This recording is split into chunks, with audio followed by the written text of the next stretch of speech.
Vigilia Pascual en Roma. Aquí vemos la Iglesia en una solemne celebración litúrgica. La preside el Papa como pastor supremo. Participan también cardenales, obispos, sacerdotes, religiosos y religiosas. Asisten sobre todo laicos. Todos forman parte del pueblo de Dios.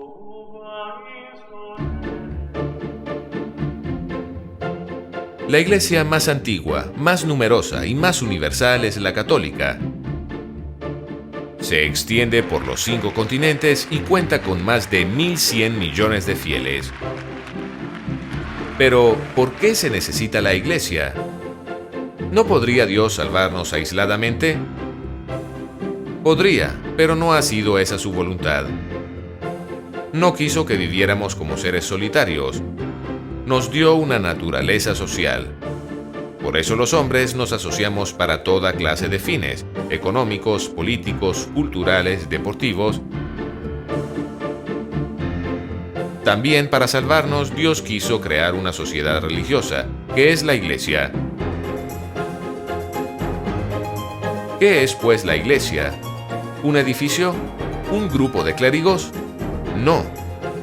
La Iglesia es mucho más. Es el reino de Dios en la tierra, donde los seres humanos pueden participar ya de la amistad con Dios y de la vida divina. La Iglesia no es pues obra humana. La fundó Jesucristo cuando llamó a los 12 apóstoles. Eligió como cabeza a Pedro y le dijo: «Tú eres Pedro, y sobre esta piedra edificaré mi iglesia». Después de resucitar, le dijo: «Apacienta mis ovejas». Lo convertía así en su representante en la tierra, en pastor supremo de toda su iglesia. El Espíritu Santo vivificó la iglesia naciente el día de Pentecostés. Con su ayuda, los apóstoles comenzaron a predicar el mensaje de Jesús. Convirtieron a muchos y los bautizaron. El Espíritu Santo es como el alma de la iglesia.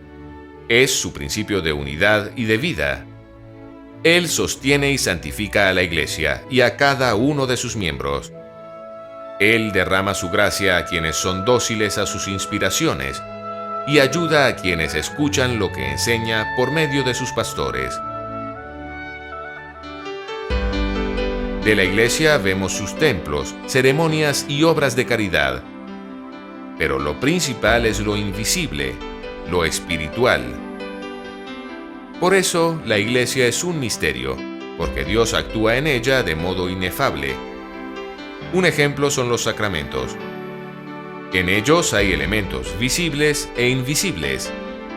En el bautismo vemos el agua, pero no la gracia divina que borra el pecado original. Del mismo modo, la iglesia es como un sacramento universal de salvación. Pero, ¿cómo distinguir la Iglesia católica de otras confesiones religiosas? La identifican 4 notas o características. La Iglesia es una, santa, católica y apostólica. Es una porque Cristo fundó una única Iglesia. Es santa porque la anima el Espíritu Santo, porque santa es su cabeza, Jesucristo, y santos son muchos de sus miembros. Aunque algunos no lo sean, eso no empaña la santidad de la Iglesia como cuerpo místico de Cristo. Es católica, es decir, universal, porque posee la universalidad de la verdad, la totalidad de los medios de salvación y se dirige a todos los hombres. Y es apostólica porque fue fundada sobre los apóstoles, cuyos sucesores son los obispos.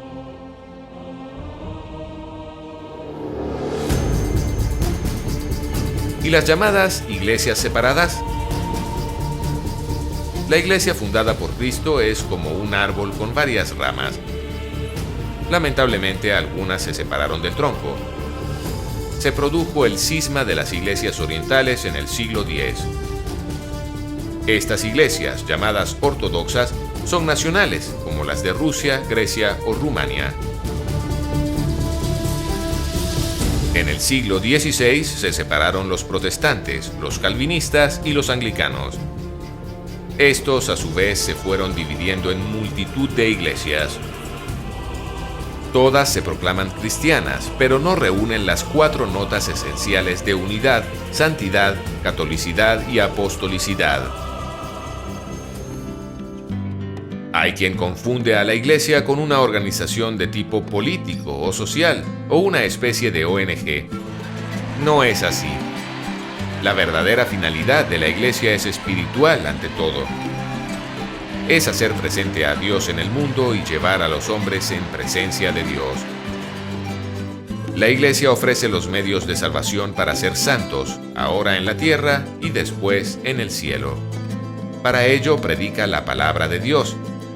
También ilumina a la luz del Evangelio las realidades temporales en lo relativo a la fe y la moral. Por eso decimos que la Iglesia es maestra.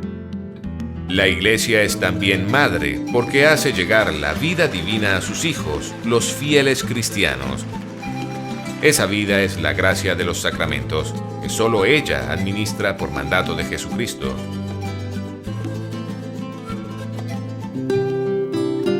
Todos los cristianos estamos llamados a difundir el Evangelio. ¿Cómo? Con el ejemplo y la palabra. Así contribuimos a la misión de la Iglesia difundiendo el amor, la paz y la justicia en el mundo. Jesús vino a salvar al hombre del pecado, el mal supremo, pero se ocupó también de sus necesidades humanas, como el dolor y la ignorancia. Siguiendo a Cristo, la Iglesia busca el bien integral de la persona mediante obras de misericordia espirituales y corporales. Entre las primeras está el enseñar, aconsejar, consolar o perdonar. Y entre las corporales, el dar de comer al hambriento, vestir al desnudo y visitar a enfermos y presos. La solidaridad y la justicia social son valores cristianos. También es solidaridad comunicar los bienes espirituales que son más importantes que los materiales. Todos los miembros de la Iglesia están llamados a ser santos. Lo dijo Jesucristo: sean perfectos como mi Padre Celestial es perfecto. Pero, ¿qué es ser santo? Es imitar a Jesús, vivir la plenitud de la caridad.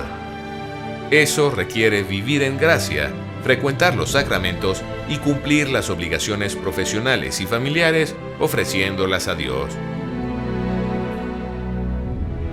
La santidad se puede buscar en la vida ordinaria, como laicos, o a través de la vida consagrada o de una vocación especial al sacerdocio. La santidad se logra amando a nuestro Señor en la oración y en la Eucaristía, y queriendo a los demás con obras.